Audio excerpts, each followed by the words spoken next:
Welcome back to another edition of Speak English Fluently. I am your host, Steve Hatherly, and I thank you very much for joining us once again. I'm very excited today because my guest is the owner and operator of her very own YouTube channel. It's called Arnel's Everyday English, which offers English lessons for ESL and EFL students. She is from the United States originally, but she has been living in the UK, living and working for the last 11 years. Her channel is extremely popular, 497,000 subscribers, and that's just the last time I checked, so I'm sure the number is even higher now. The channel keeps her very busy, as does her regular teaching job, as does her family life at home. And therefore, I thank her very much for joining me today. Arnel, welcome. And it's so nice to meet you and have you here. Thank you, Steve. I love that introduction, and I'm really excited to be here as well. Well, I think we're finished then. We got a good introduction. We can just end there, yeah? Goodbye. See you. Goodbye. Well, let's talk about you before we talk about your channel and the details of your work and all of those things. So you're from the United States originally. Which part? I was born in Arizona. Very nice. I was born in Arizona, but I left when I was 6 months old. Because of my dad's job, I traveled everywhere. So I left the US when I was 7. I left when I was 7, and I haven't lived there since. Oh, wow. So I've been, where did I live? I lived in Korea. I lived in South Korea for 1 year, and then Germany for 10 years. And then the Netherlands for 4 years. And I've been in the UK for 12 years. Goodness me. Oh, I apologize. It's been 12 years now, not 11 in the UK. You truly are. Now it's 12. You truly are a citizen of the world then. I am. I am, but I still have my family in the States, and I like to go back and visit them from time to time when I can. But yeah, I've been in the UK. Do you travel to China or Korea much at all? Because I was reading in your bio, and you told me before we got started today, you get this question a lot about your ethnicity. You're American, but you're also a mix of Chinese and Korean. So you visit the States. Do you also visit China and Korea too? Yes, lots of people ask me where I'm from. So my dad, he's American. My dad's American. My mom is Chinese Korean. The last time I was in Korea was 2014. Oh, okay. So no, I don't visit Korea often, but I do have relatives in Korea. I don't have relatives in China, but my Chinese relatives are living in Taiwan. Oh, I see. And also, it will be a much further trip for you to come visit this part of the world than it would be to get to the United States, I suppose. Yes. And I have 3 little kids, Steve. So I think any parent knows traveling with kids is no fun. So how old are your children? My son is 8. I have one son, he's 8. And then I have twin daughters. They are 5. Oh my goodness. Where do you find the time to do all of this YouTube work plus your regular job? That's a good question. Yeah. Coffee. Coffee's my answer. I think a lot of my followers know I love coffee. I need several strong coffees a day to keep me going. But not after 3 p.m. I learned that from watching one of your videos. Yes, exactly. Otherwise, I can't sleep. Then I'm jittery the whole day. And I didn't have coffee before this interview, Steve, just to calm my nerves. So coffee before this interview. If you pass out halfway through, then we will understand. So let's talk about your career then. When did you get into teaching? Is it something that you transitioned into, or has this been your thing since the beginning of your career? No. So I told you I lived in the Netherlands for 4 years, and that's where I did university. And I was originally a dancer. Oh, wow. So I don't think anyone knows that. So this is the first time I'm kind of announcing that. I trained as a dancer professionally since I was 13. And then I went to university for dance. So my bachelor is in contemporary dance. So what kind of dance were you doing in your university studies? Well, we had ballet training every day, but I specialized in modern dance. And it's kind of hard to explain modern dance. I wish I had a clip to show you on my phone. I could show you a little clip of modern dance, but you can Google it. Everyone can Google modern dance. So the plan was then in your younger years to pursue dance professionally, obviously. Yeah. So yes. When did that decision come to kind of give up on that part of your life, if in fact you did, and transition into this part? Well, I graduated from uni in 2010. And to be honest, I had been dancing for such a long time that I was burnt out. Mm-hmm. So I didn't want to dance anymore. I was burnt out by, I guess, the dance world. I could describe it like that. I was really burnt out. I didn't want to keep going. So I thought, I'm going to travel. And I think, as you know, a lot of people who travel, they also teach English. Sure. And I thought, I can't just be a native speaker and teach English. I have to get some training. I have to learn how to be a teacher. So at this point, I was in the UK and I decided to do my TESOL training. Mm-hmm. And from there, I never traveled because what happened?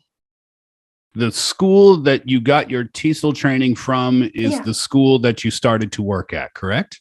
Correct. Yes. Thank you. Thank you for reminding me of my own bio. I read that bio very carefully. Yeah, I completely forgot. So keep reminding me, because I could forget. Yeah. So at first it wasn't a. How did I start? I think I first started out by doing the summer school. So a lot of junior students from Europe would come to England, and I was a summer school teacher. And from there, my contract kept getting extended. 6 more weeks, another 6 weeks. So that's kind of how my teaching career started. And it was a wonderful learning experience. I think all teachers and newly qualified teachers know when you're first starting out, it's stressful. It's stressful walking to a classroom with, 15 students, but that was good for me. It really helped me progress. A lot of new teachers perhaps don't realize, and maybe even a lot of students don't realize, that teaching, there's a large performance element to teaching. Yes. And that's difficult to get used to in the beginning, right? Yes. I remember the very first lesson I taught. So when you do your TESOL training, on day one, you have to teach. I had no teaching experience. And I remember very clearly I had to teach the weather. And I was so flustered. I was speaking really quickly and I was writing on the board and I was just talking. And I think I kept getting, the students were just staring at me. They all had blank expressions because I was speaking too quickly. And I was so nervous, and that made me even more nervous. So I would say my very first day in the classroom is not something I want to remember. I can remember my first day on the radio, and I don't look fondly upon that experience either. So I completely understand what you're saying. Yeah. And I remember afterwards, I got some feedback from one of the professional teachers. And he said, I really liked how you used 2 colors on the board. So I used one red pen and one green pen. And I said, oh, thank you. But I actually didn't know I was doing that. It was, I was like, yes, I planned to use 2 colors, but in fact, I was just so nervous. I was using random pens in my first class. That's funny. Yeah. So how long were you a teacher then before you decided to go the YouTube route?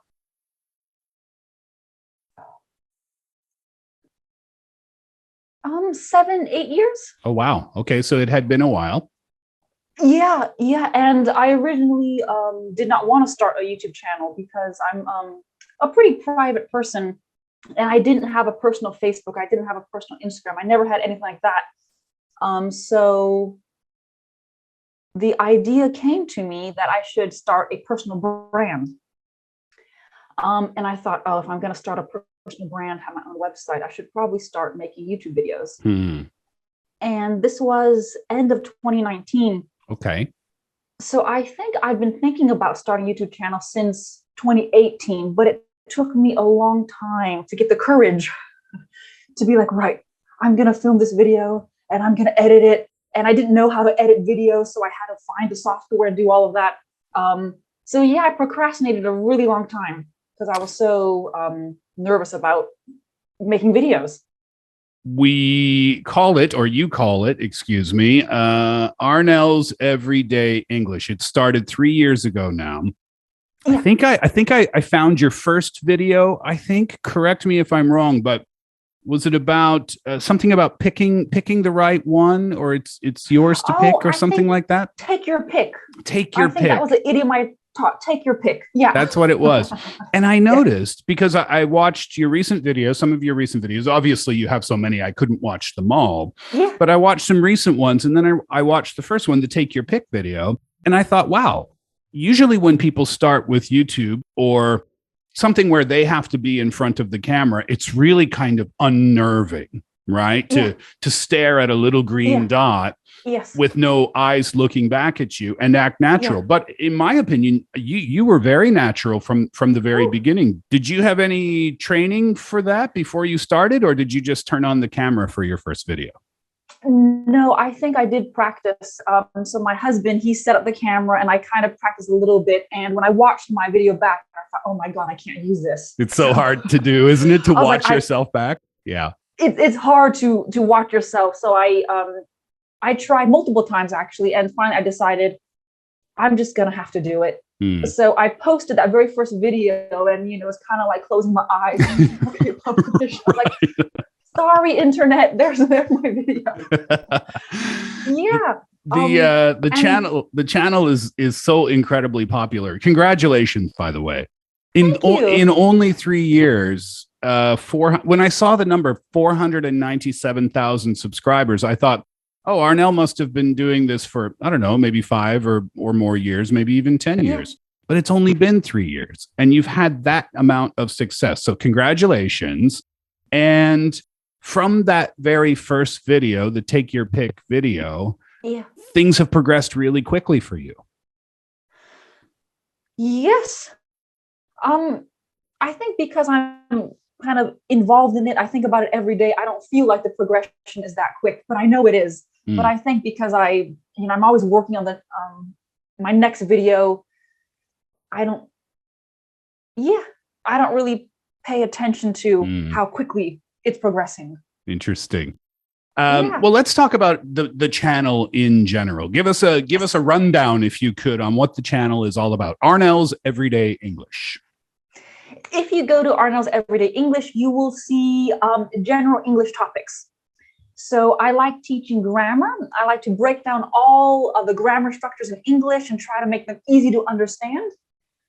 Grammar, vocabulary, including idioms, phrasal verbs, and other topics like making small talk. I try to include as much as I can to help students improve. Yeah. What are some of the favorite videos that you've made? Some of your favorite content? My most popular video is about the 4 conditionals and mixed conditionals. I watched that. That one. Yeah, I think 1.6 million views, something like that for that video. And I wanted to ask you as well, if teachers also send you comments and ask you questions, because even for me as a native English speaker, watching that conditionals video, I learned something in there. Of course, I know how to use the rules, but I never actually thought how to put it down so that it would be easy for a student to understand. So really, really, really well done there. Thank you. Yeah, that was a tough one. I think my grammar videos are my most popular videos. So if you look through my channel, the best performing videos are always about grammar. And yeah, I think it's not easy to write a script for these grammar topics. And I spent a long time on my conditional video, and I had a lot of fun. If you watch the video, you'll see I'm kind of having fun in the video. I like, having those animations, a few silly things in there is what I always like to include. Your editing skills are beyond impressive. Even from video number 1, the Take Your Pick video, you had little animated pictures of different beverages in the corners. Yes. And I thought, wow, that's really cool. And you were able to kind of follow the images as they came out. Obviously, that's a product of good editing. But goodness me, that conditionals video is another great example. And all of your videos are so well edited. Do you think that helps with the success and the popularity of your videos as well? I think it does. I get a lot of comments and they love the animation, they love the editing, and it helps them because before I started my YouTube channel, I was really thinking, how can I teach on a video? I've never even thought about just recording 20 minutes and putting it out there. And I thought, okay, if I have all the text on the screen and if I highlight all of the grammatical structures, that's one way I can deal with this. And I include that in my script. So a lot of times you might see my videos, I'll turn and I'll pause for 6 or 7 seconds because I know I'm going to have a video clip come up there. So that's all in the script. And yeah, I think students do like my editing. And so thank you to everyone who has complimented my editing. And I'm still trying to get better and better. It's amazing that in only 3 years, you've gotten that good, because if you talk to any YouTuber, any topic, any channel, their number one, not complaint, but the thing that takes them the longest is the editing. How long does one of your videos take to edit? It's funny you say that, because for me, editing is kind of like, oh, finally, it's the editing. Oh, interesting. That is the first time I have ever heard that before. Yeah. For me, the script takes a long time to try to break down the grammar or the vocabulary. That's the hardest thing for me. And I have an example. 1 second. Okay, just reaching over here.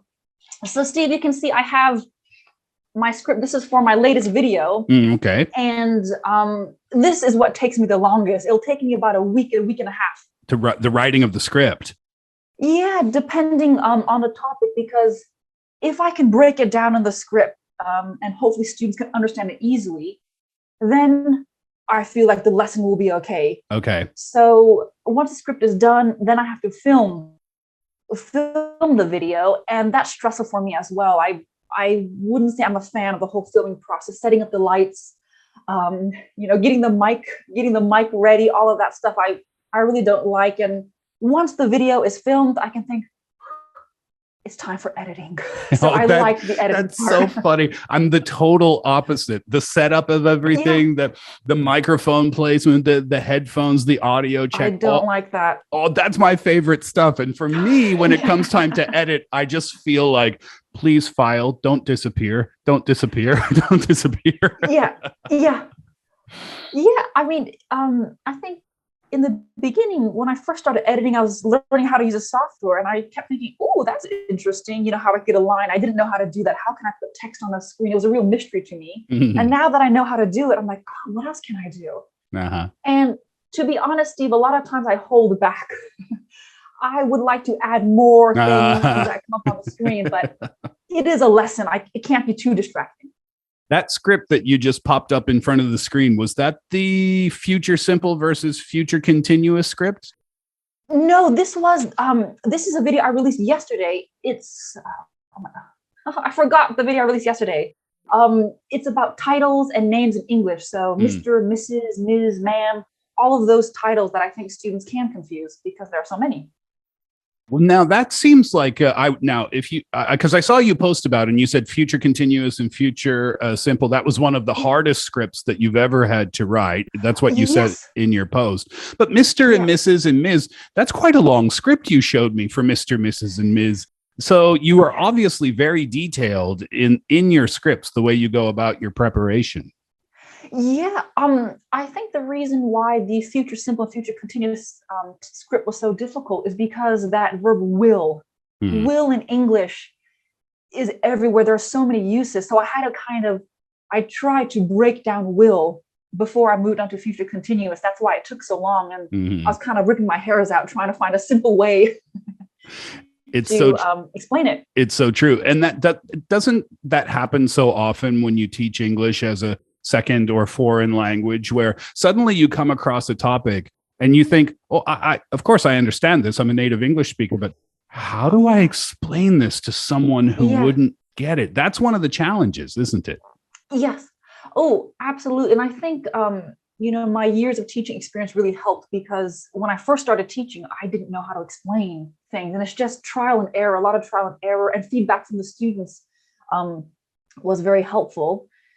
Yeah. So I think, about the detail in my script, I do put a lot of detail in there. And if I was teaching in front of a class, I wouldn't teach um, in that much detail because I Mm. could kind of see the students the next day and I can ask them questions. But I Mm. feel like if it's in a video, students can pause the video, they can go back to it. I might as well get as much information in there as possible. Well, you have your YouTube channel, but you also teach online, correct? Can you tell us about that a little bit? Yes, I have my online students, so they're one-to-one students, and I work from home, which is great because, as you mentioned earlier, I do have three little kids, and it's not easy for me to get up in the morning, get ready, and go to a language school or anything. So I really enjoy teaching from home. Um, yeah, so I teach about 15 hours a week, with my one-to-one students. So that doesn't leave a lot of time for my YouTube channel. Mm. Between my one-to-one students, my kids, it's kind of hard to squeeze in that time. So I know I would like to publish more videos, but it's not always possible. Well, yeah, I wanted to ask about that. I mean, you must have to have an extremely detailed schedule for your own life, I would think. Yeah, I do. I work on my YouTube channel a lot in the evenings. Hmm. So after my kids come home from school, I'm kind of busy with snack time, homework time, playtime, Mm. all of those things that involve them. And then in the evening, I can work on my script. And when I'm editing, that's the fun part. So it's not really a chore for me to edit my videos. It's kind of the script. I think, oh my God, I write my script. But when it's editing, it's the fun ride. So in the evenings is when I mainly work on it. I understand a little bit more now, I think, because that's kind of the quiet, peaceful time of the day when you can sit down and do Yeah, the editing, right? it is. And I think of ideas as I edit. I'm like, oh, I'm going to include that in there. I'm going to put that sound effect in there. So it's a fun project for me to edit my videos. Um, and then once I edit a video and I publish it, I take a couple days off because for me, it's kind of like a marathon. Just get Hmm. my video out there. Yeah, so that's where I am now. I'm kind of in between videos.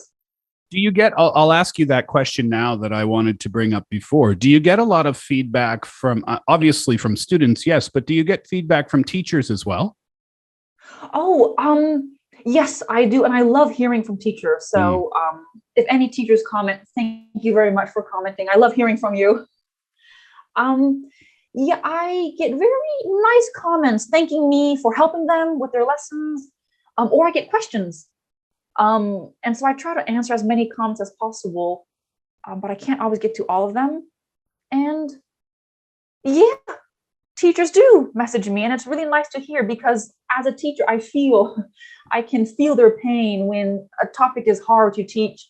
I'm like, yes, I feel your pain. Hmm.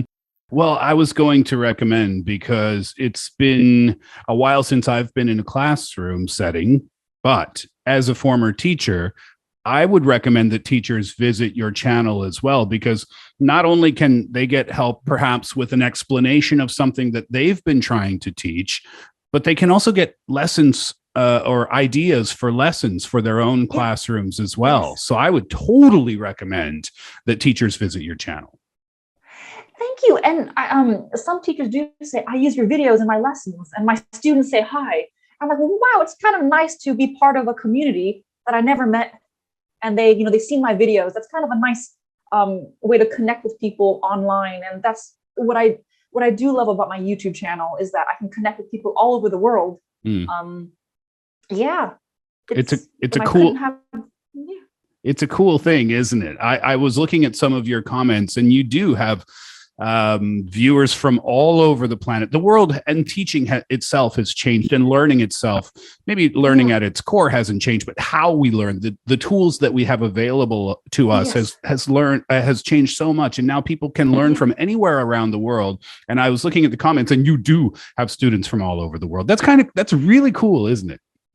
It is really cool. I like responding to them, and I try to ask them questions as well. And I get some really funny comments, about I can't think of a funny comment right now. I do. I do get funny comments. That's a funny comment. That's a funny comment. That's a funny comment. Trust me, I get funny comments. I just can't remember them. I wish I made a list of funny comments. Oh, that's quite all right. Yes. So then what is the future of your channel? Do you have any plans to kind of come up with, I don't know, I'm wondering if there's maybe a website coming or an app coming or books coming or things like that. But I'm also guessing that maybe there's just not enough hours in the day for that right now. I do have a website, arnelseverydayenglish.com. And on my website, I have a blog that goes along with my videos. Not all of my videos, but a lot of my videos, I make a blog post because some people prefer reading to watching. Mm-hmm. So I have my website, and on my website, I have a free library where students can download PDFs about different grammar topics like well versus good or homophones. So lots of different PDFs. And one thing students might like is I have a PDF of 101 idioms, and it's very colorful. You can print it out, you can cut it up. So I recommend you go and check it out. Fantastic. And tell us why everyone should visit your YouTube channel, Arnel's Everyday English. Because I hope it helps you. I hope you find a video there that can help you with one of your, a grammar problem you have, or if you want to expand your vocabulary. And I hope my channel will teach you something new in a fun way. That's what I would like. In a fun way, a colorful way. And I'm speaking from my own experience watching a few of your videos. You are so good at speaking in a way that everyone can understand. You've had a lot of experience in front of the camera now. Everything is very controlled. And I thought when I was watching you, wow, this is a really, really good teacher. So I think everyone should check out Arnel's Everyday English. You can find that on YouTube. You can check out her website as well for the blog posts and the PDFs and all of those 1001 English idioms. 101 idioms. Okay. 101 idioms. Maybe you can 1,000. Download it for free. Maybe 1,001 a few years down the road. Who knows? I should. That's my next one. Yeah, right. Well, Arnel, it was a real pleasure to speak with you today. Once again, congratulations on your channel success and your family success and all of the success in your life. And I hope that we can speak again someday. Thank you. Thank you very much, Steve, for being so easy to talk to and so complimentary about my channel. Thank you very much. Well, I appreciate your compliments as well. That'll do it for today's edition, this edition of Speak English Fluently. I've been your host, Steve Hatherly. I hope you come back again next time. And if you are interested in seeing more interview style videos of my own personal channel, you can search Storytime Steve Hatherly on YouTube as well. Arnel, thank you once again and have a good one. Bye-bye. Bye.